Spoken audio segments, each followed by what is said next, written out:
ছোটবেলায় ভূতের সিনেমা দেখে একটা কথা সবার মাথাতেই এসেছে, যে ভূতের এত বিদ্রূপ থাকা সত্ত্বেও কেন তারা বাড়ি ছেড়ে পালাচ্ছে না। আপনারা হলে তো পালিয়ে যেতেন, কিন্তু আমি ওরকম নই। আমার ছোটবেলা থেকেই ইচ্ছে ভূতের বাড়িতে রাত্রিবাস করব। আর আজকের গল্পে আপনারা আমার সেই অভিজ্ঞতাই শুনবেন। আচ্ছা, এইবার আমি বলি। ও হ্যাঁ হ্যাঁ, তুমি বলো। হ্যাঁ, রহস্যবাগের আরো একটি নতুন পর্বে আপনাদের সকলকে স্বাগত। আজ আপনারা শুনতে চলেছেন ত্রৈলোক্যনাথ মুখোপাধ্যায়ের লেখা ভূতের বাড়ি। তাই আর বেশি দেরি না করে আজকের পর্ব শুরু করা যাক।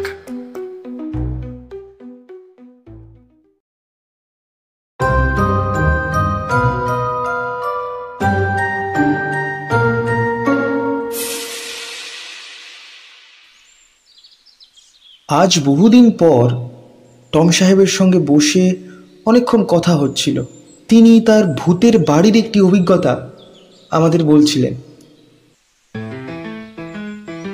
সম্প্রতি একজন পুরাতন বন্ধুর সাথে আমার দেখা হয়েছিল। হাসতে হাসতে তিনি আমাকে বললেন, দেখো টম, এই লন্ডন নগরে তোমার জন্য একখানি ভূতের বাড়ি আছে। আমার মনে হয় তাতে তোমার স্বাদ বিলক্ষণ মিটবে। বটে? সত্য বলছো না তামাশা করছো? তুমি তো পণ্ডিত লোক, ভূতে তো তোমার বিশ্বাস থাকবার কথা নয়। না ভাই না, তামাশা নয়। সেই বাড়ি আমি ভাড়া নিয়েছিলাম। 3 দিনের অধিক তাতে বাসও করতে পারিনি। বিশেষ কিছু যে ভয়ানক দেখেছি তা নয়, তবে কিরূপ শব্দ হয়, মনের ভেতর সর্বদাই কেমন একটা আতঙ্ক লেগে থাকতো। তারপর সেই বাড়ি ছেড়ে আমি চলে এলাম। কিন্তু সেই বাড়িতে একজন বৃদ্ধা বাস করেন। হ্যাঁ, এবার তিনি সেখানে কিভাবে থাকেন তা জানি না। তিনি আমায় একদিন বলেছিলেন, কোনো ভাড়াটিয়া যে সে বাড়িতে 2 দিনেরও বেশি টিকতে পারে না বাবা। বন্ধুর কথা শুনে আমি ভাবতে লাগলাম, আমার অনেক দিনের একটা ইচ্ছে ছিল, ভূতের বাড়িতে গিয়ে রাত্রিবাস করব। এত দিনের পর বুঝি আমার সেই স্বাদ মিটল। ভূত কি রূপ তা দেখতে চিরকাল আমার মনে একান্ত বাসনা। সেই স্বাদ মিটাবার জন্য আমি শ্মশানে বনে জঙ্গলে ঘোর নিশীথে কত যে ঘুরেছি তা বলতে পারবো না। কিন্তু ভূত দেখা আমার কপালে কখনো কোনোদিনও ঘটেনি। আজ কি ভগবান আমার সেই মনোবাসনা পূর্ণ করবেন? দেখা যাক কি হয়। এই সব ভাবতে ভাবতে বন্ধুর নিকট হতে সে বাড়ির ঠিকানা জেনে নিলাম। বাড়ির নিকট গিয়ে দেখলাম তালা বন্ধ। প্রতিবেশীদের নিকট শুনলাম যে সে বাড়িতে যে বৃদ্ধা বাস করত, সম্প্রতি তার মৃত্যু হয়েছে।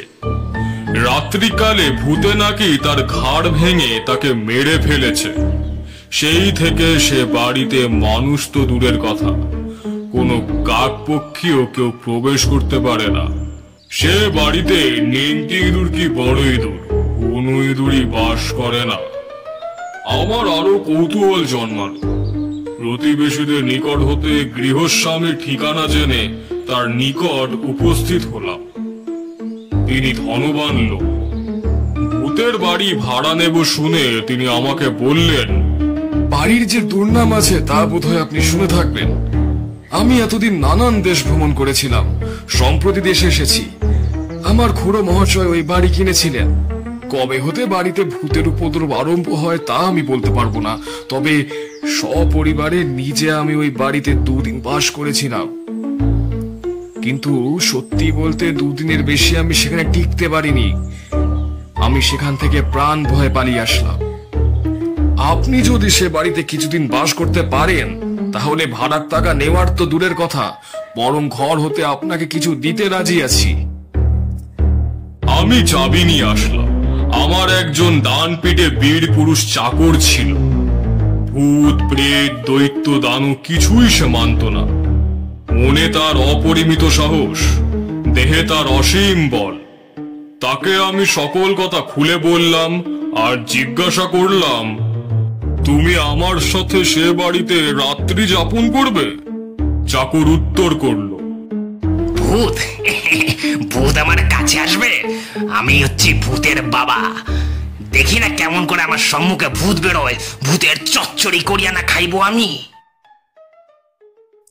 ভূত মানি আর না মানি, তবু যেন স্থানে পৌঁছে প্রাণটা কেমন একটা করে উঠল, গায়ে কাঁটা দিয়ে ওঠে। একজন সঙ্গী থাকলে মনে অনেকটা সাহস থাকে। চাকরের হাতে চাবি দিয়ে আমি বললাম, তুমি তবে সেই বাড়িতে যাও, ঘরদ্বার পরিষ্কার করে রাখো, বিছানা ঠিক করে রাখো, আমার পিস্তল ও ছোড়া নিয়ে যাও, তোমারটাও যেন তুমি ভুলে যেও না। সন্ধ্যাবেলা আমি সে স্থানে যাব।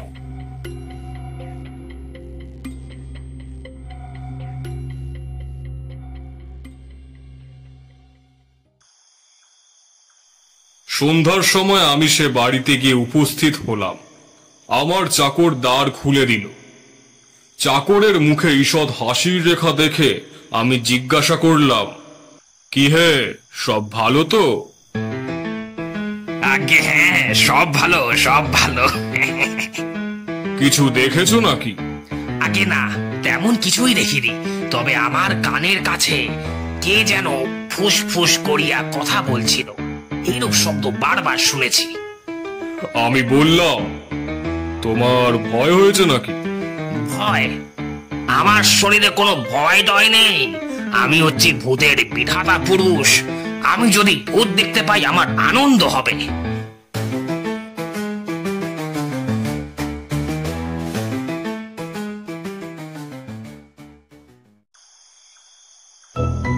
চাকরের সাথে এইরূপ কথা বলতে বলতে আমি গৃহের ভেতরে প্রবেশ করলাম। সঙ্গে আমার একটি কুকুরও ছিল। কুকুরটি অতি বিক্রমশীল। ভীরুতা কাকে বলে তা সে জানত না। নিজের অপেক্ষা দ্বিগুণ দেহ বিশিষ্ট বড় বড় ভালো কুকুরকেও তাড়া করে সে তাদের ঘাড় ধরত। কোনো একটি নতুন বাড়িতে গেলে প্রথমেই সে কোথায় ইঁদুর আছে, কোথায় আরশোলা আছে, তার জন্য এ কোণ সে কোণ শুঁকে ফোঁস ফোঁস করে বেড়াইত। কিন্তু আজ সেই কুকুরের ব্যবহার দেখে আমি বড়ই আশ্চর্য হলাম। প্রথমত, সে সেই বাড়ির ভিতর কিছুতেই প্রবেশ করবে না। অনেক আদর করে তাকে প্রবেশ করালাম, কিন্তু সে ভয় একেবারে জড়সড় হয়ে গেল। পদদ্বয়ের ভিতর আঙুল রেখে কুণ্ডলি হয়ে সে কাঁপতে কাঁপতে আমার পায়ের কাছে ঘেঁষে দাঁড়াতে লাগলো। লম্ফজম্ফ নেই, কোনো শব্দ নেই, ইঁদুর অনুসন্ধান নেই। আজ সে একেবারে নীরব। আজ তার কিছুই নেই। গৃহ মধ্যে প্রবেশ করে আমরা এ ঘর সে ঘর দেখতে লাগলাম। প্রকাণ্ড অট্টালিকা, একতলা, দোতলা, তেতলা, কত যে কামরা তা বলতে পারি না। দেখতে দেখতে আমরা বৃহৎ একখানি ঘরে গিয়ে উপস্থিত হলাম। এই ঘরের ভিতরে ভূতের দুরাত্মা যাকে বলে তার প্রথম সূচনা হলো। ঘরে প্রবেশ করে দেখলাম ঘরটি আমার চাকর পরিষ্কার করেনি।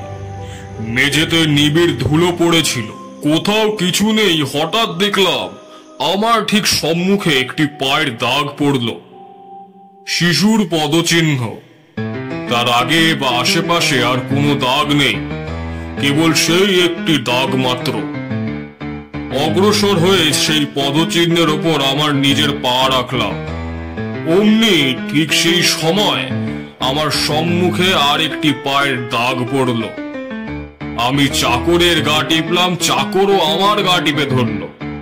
এই রূপে যতই যাই, আগে আগে ধুলোর উপর ততই এক একটি শিশুর পদচিহ্ন অঙ্কিত হতে থাকে, কিন্তু কেবল এক পায়ের চিহ্ন, দুই পায়ের দাগ পড়ে না। যখন ঘরের অপর প্রান্তে প্রাচীরে নিকট গিয়ে উপস্থিত হলাম, তখন আর দাগ পড়ল না। সে ঘর হতে বাইরে বেরিয়ে আমরা অন্যান্য ঘর পরিদর্শন করলাম। ক্রমে একখানি বড় ঘরে গিয়ে বসলাম। তখন বেশ রাত্রি হয়েছিল। সহসা ঘরের জন্য দিক হতে একখানি চৌকি আকাশ পথে উড়ে ঠিক আমার সম্মুখে পড়ল। ক্রমে দেখলাম সেই চৌকির ওপর যেন কি বসে রয়েছে। মানবের আকৃতি বটে, কিন্তু তার দেহ যেন অতি তরল ধূম দ্বারা গঠিত।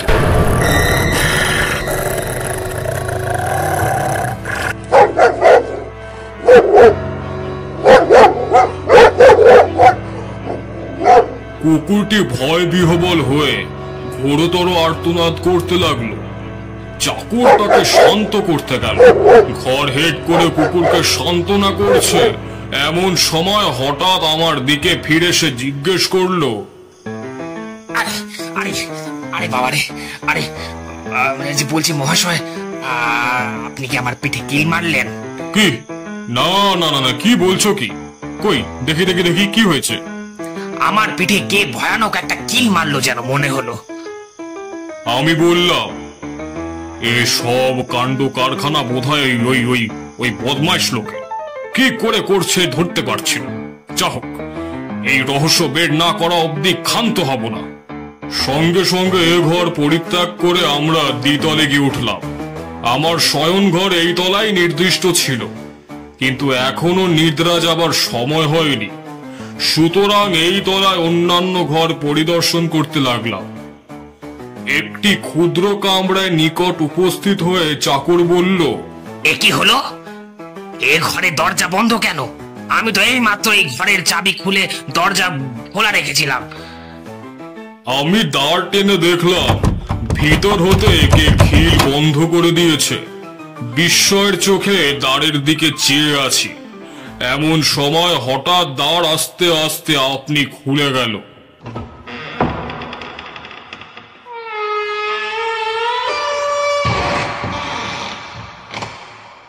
আমরা দুজনে ঘরের ভেতর প্রবেশ করলাম। এক প্রকার অমানুষিক গন্ধে ঘর যেন ক্রমে দূষিত হতে লাগলো।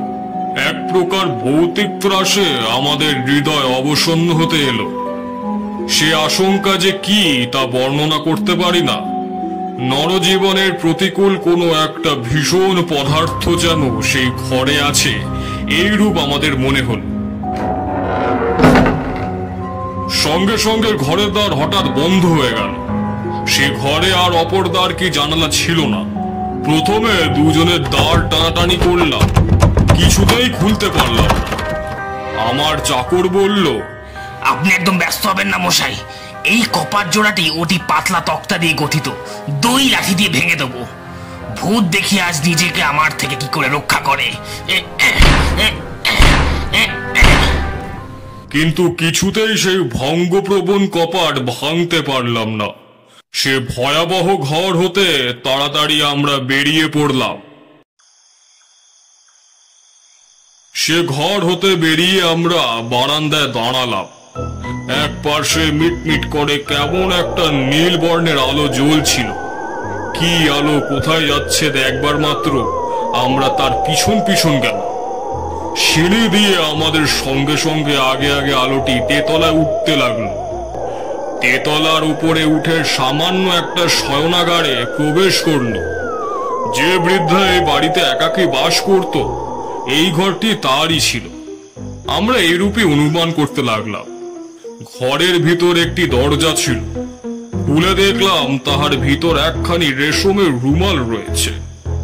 রুমালের এক ধারে 2খানি চিঠি বাঁধা রয়েছে। চিঠি 2খানি নিয়ে সে ঘর হতে বেরিয়ে পড়লাম। দ্বিতলে নামা মাত্র সিঁড়ি দিয়ে নামতে লাগলাম। মনে হলো আমার পাশে পাশে যেন কেউ যেন নামছে। কিন্তু তাকে আমি দেখতে পারছিলাম না। সহসা খপ করে কে যেন আমার হাতটি ধরল। আমার হাত হতে চিঠি 2খানি কেড়ে নেওয়ার কে যেন বারবার চেষ্টা করলো। দৃঢ় মুষ্টিবদ্ধ করে আমি তার সে চেষ্টা বিফল করলাম।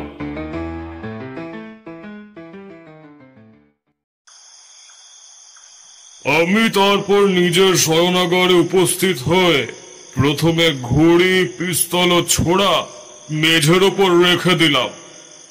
নিকটস্থ ছোট একটি ঘরে চাকরকে শুতে বললাম। মাঝের দ্বার খোলা থাকলো। কুকুর ঘোরতর ভয়ে ভীত হয়ে ঘরের কোণে গিয়ে আশ্রয় নিল। মাঝে মাঝে ত্রাসজনিত বিকট রোদনের ন্যায় শব্দ করতে লাগলো। যে পত্র দুখানি উপর হতে এনেছিলাম তা পড়তে লাগলাম।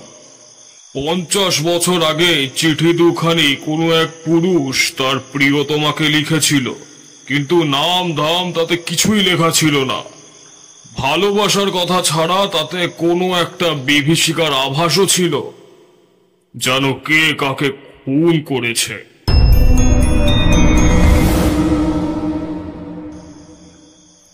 পত্র দুখানি পাঠ করে আমি চৌকির উপর রাখলাম। ঘরে দুটি বড় বড় বাতি জ্বলছিল। শীত প্রধান দেশ, অগ্নিস্থানে দাও দাও করে অগ্নি জ্বলছিল। মোট কথা ঘরটি উজ্জ্বল আলোকে আলোকিত ছিল। তারপর হঠাৎ করে টেবিলের ওপর রাখা সেই ঘড়িটি শূন্য পথে চলে যেতে লাগলো। এক হাতে ছোড়া আর অপর হাতে পিস্তল নিয়ে তাড়াতাড়ি আমি সেই ঘড়ি ধরতে দৌড়ালাম, কিন্তু শোধ করে সেই ঘড়িটি কোথায় অদৃশ্য হয়ে গেল আমি তা দেখতে পারলাম না।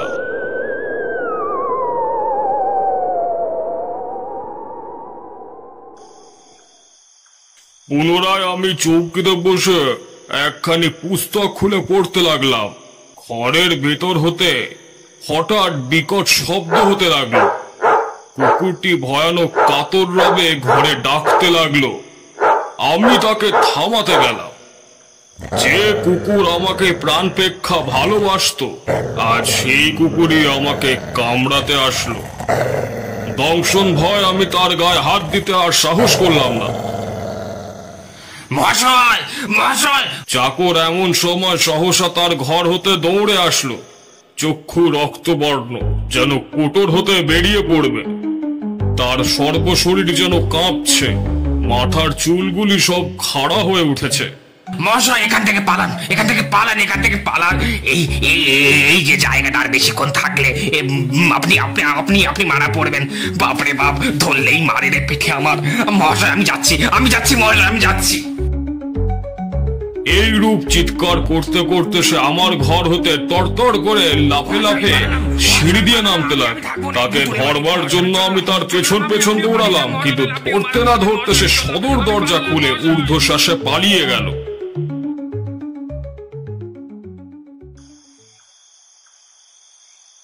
এখন এই ভয়াবহ শ্মশান সদৃশ্য অট্টালিকার ভেতর আমি একা।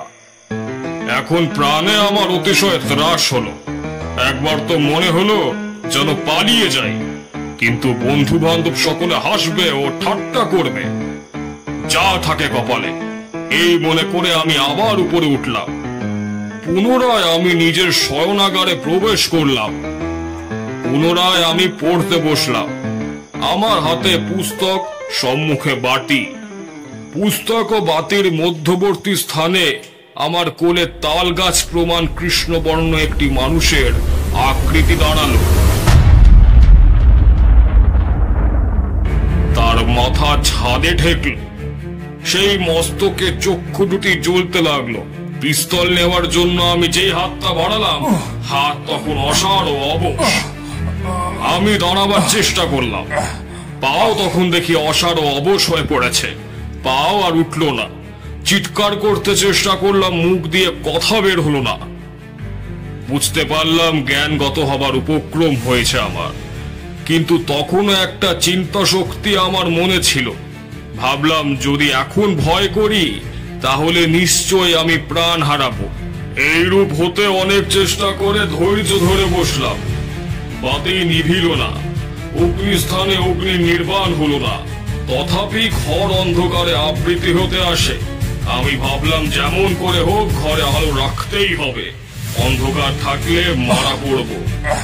পুনরায় উঠতে চেষ্টা করলাম, এবার উঠতে পারলাম। আস্তে আস্তে গিয়ে একটা জানালা খুলে দিলাম। জ্যোৎস্না রাত্রি ছিল, অল্প অল্প চাঁদের আলো ঘরে প্রবেশ করলো। সেই আলোকে দেখলাম যে তাল বৃক্ষ প্রমাণ কৃষ্ণবর্ণের বিকট মূর্তি তখন সম্পূর্ণভাবে ঘরে নেই। কেবল তার ছায়াটি এক পার্শ্বে দণ্ডায়মান রয়েছে। পুনরায় গিয়ে চৌকিতে বসলাম। তখন লাল, হলুদ, সবুজ নানা বর্ণের গোলাকার আলো ঘরের চারিদিকে ঘুরে বেড়াচ্ছে। তারপর ভূমিকম্প হলে যেরূপ হয় ঘর সেরূপ দুলতে লাগলো। যে চৌকির ওপর চিঠি দুইখানি রেখেছিলাম তার নিচ হতে ঠিক জীবন্ত মানুষের রক্ত মাংসের হাতের মতো একখানি স্ত্রী লোকের হাত বের হলো। তাড়াতাড়ি আমি সেই হাতখানি ধরতে গেলাম। খপ করে চিঠি দুখানি নিয়ে নিমেষের মধ্যে হাতখানি অদৃশ্য হয়ে গেল। এরপর একখানি চৌকের ওপর একটি যুবতী বসে রয়েছে, এই রূপ দেখলাম। তারপর একজন পুরুষ ঘরের ভিতর উপস্থিত হলো। এই রূপ বালকের মূর্তি, বৃদ্ধার মূর্তি, নানা প্রকারের মূর্তি ঘরের ভেতর আবির্ভাব হতে লাগলো ও একে একে বিলীন হতে লাগলো। তাছাড়া আরো যে কত ভয়াবহ ঘটনা সংঘটিত হলো সে সকল বর্ণনা করবার আর স্থান নেই। মাঝে মাঝে গলা টিপে আমাকে মেরে ফেলবার জন্য কে যেন চেষ্টা করতে লাগলো। আমার ঘাড় ভেঙে দেওয়ার জন্য মাঝে মাঝে ঘাড়ে হাতও আসতে লাগলো। সাহসে ভর করে আমি বারবার সেই ভৌতিক হাত ছাড়িয়ে ফেলতে লাগলাম। সেই রাত্রিতে আমি যে কি করে প্রাণে বাঁচলাম তাই আশ্চর্য কথা। এতক্ষণ যা শুনলেন এই ছিল টম সাহেবের বিবরণ। সকাল হলে এই সমুদয় উপদ্রব থামল। টম সাহেব তখন এক প্রকার নির্জীব হয়ে পড়েছিলেন। সেই বাড়ি থেকে কি করে পালাবেন সেই চেষ্টা করতে লাগলেন। কোনরূপ উঠে কুকুরকে ডাকলেন, কুকুর তার কাছে আসলো না। কাছে গিয়ে দেখলেন কুকুরটির গলা কেউ ভেঙে দিয়েছে।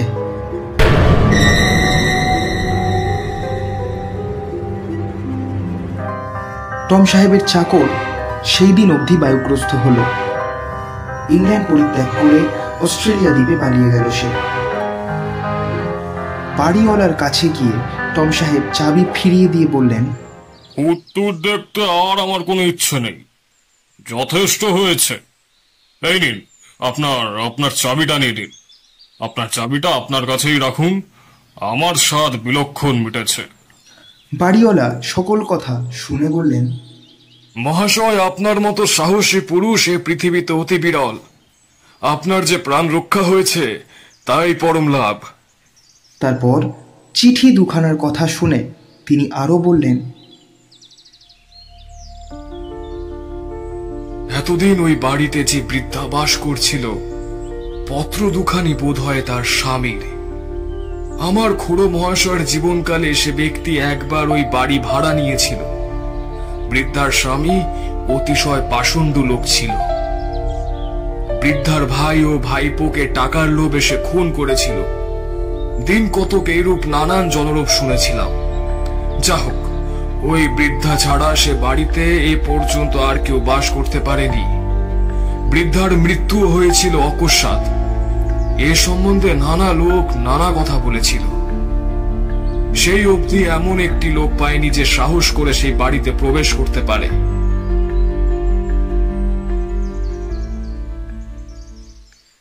বাড়িটি দেখছি আগাগোড়াই ভেঙে ফেলতে হবে। আপনি কি বলেন? বাড়িটি আগাগোড়া ভেঙে কোনো লাভ হবে না।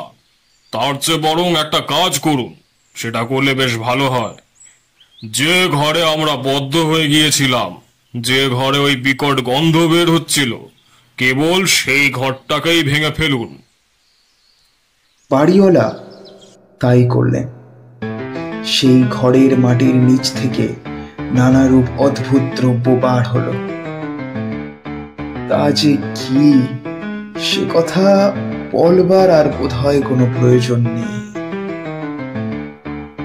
বাড়িওয়ালা সমুদয় দ্রব্য পুড়িয়ে ফেললেন। সেই দিন থেকে ভূতের উপদ্রব থেমে গেল। শেষ হলো আজকে আমাদের এই। হ্যাঁ, তো আপনারা শুনছিলেন আমার ভূতের বাড়িতে রাত্রিবাস করার অভিজ্ঞতা। আশা করছি আপনাদের তা শুনে ভালো লাগলো। যদি আপনার ভালো লেগে থাকে, আচ্ছা, বাকিটা নয় আমি বলি। ও হ্যাঁ হ্যাঁ, তুমি বলো হ্যাঁ তুমি বলো। শেষ হলো আজকে আমাদের এই নতুন পর্ব। টম সাহেব, টম সাহেবের বন্ধু, টম সাহেবের চাকর, বাড়িওয়ালা, সূত্রধর এবং পর্ব পরিচালনায় আমি শুভম। গল্পকথকের চরিত্রে অন্বেষ, বৃদ্ধার চরিত্রে সম্প্রীতি, গল্পের আবহ সঙ্গীতে সৌম্য, গল্পের পোস্টার ডিজাইনিং এবং স্পেশাল ইফেক্টসে সৌজাত্য এবং শুভম। রহস্যবাগ আবার ফিরবে নতুন একটি গল্প নিয়ে। ততদিন সুস্থ থাকুন এবং শুনতে থাকুন রহস্যবাগ।